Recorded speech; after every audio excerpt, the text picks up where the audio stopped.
Людзі на балоце. Вось сапраўды людзі на балоце. Мы сядзім вось на сваім балоце і ведаем, што ось за гэтым лесам там запушча ёсць цывілізацыя, але ну, гэта ж недалёка. Але навошта туды ісці? У нас жа ёсць сваё балота, мы можам тут сядзець там, рабіць сваю гаспадарку. Мы не са стэпу, што у нас шырыня думкі там. Мы не горныя людзі, што думаем там пра нешта такое высокае. Не, мы думаем у глыбіню, мы думаем вось у сябе, так.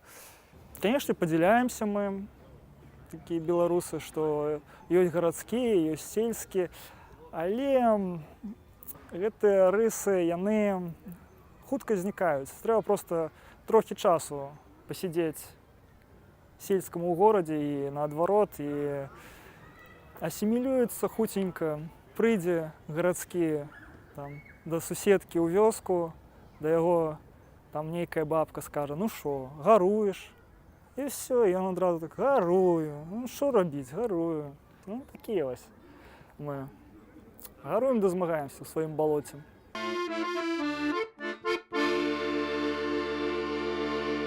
Ну, афіцыйна Беларусь гэта краіна. Краіна, ось, у якой жывуць беларусы. Але так, ну, па пачуццю, гэта ну, тое, што радзіма, айчына, святая земля, як жанчына. Яна любіць нас адначасова як мужа, як сына. Вось, і клапаціцца пра нас, і спадзяецца на падтрымку з нашага боку.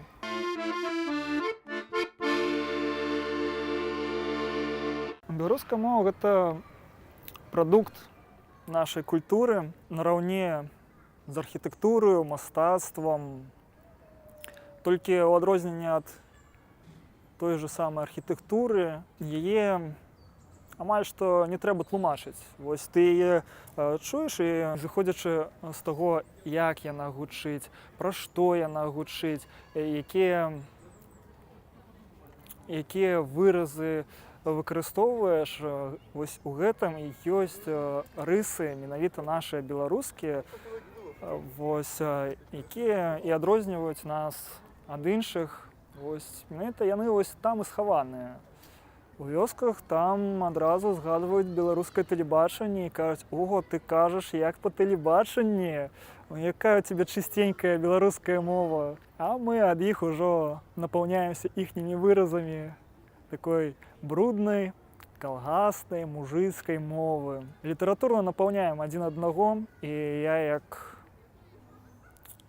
прамоўца ў сваіх вандроўках, я мэтанакіравана перайшоў на беларускую мову, так проста па шчырасці, прасцей, бо не трэба па 2 разы перакладаць на беларускую мову і назад, каб патлумачыць, што гэта такое за свіран, што за пуня і іншыя такія характэрныя рысы. Трэба казаць на мове арыгінала, як чытаеш кнігу, лепш ты яе ўспрымеш, калі прачытаеш на мове арыгінал. Так і з нашай гісторыі, з нашай культуры. Так проста зручней, і ты глыбей, бо нам трэба зразумець усё глыбей, ты глыбей зразумееш вось значэнне таго, што кажа прамоўца, што кажа нам Беларусь.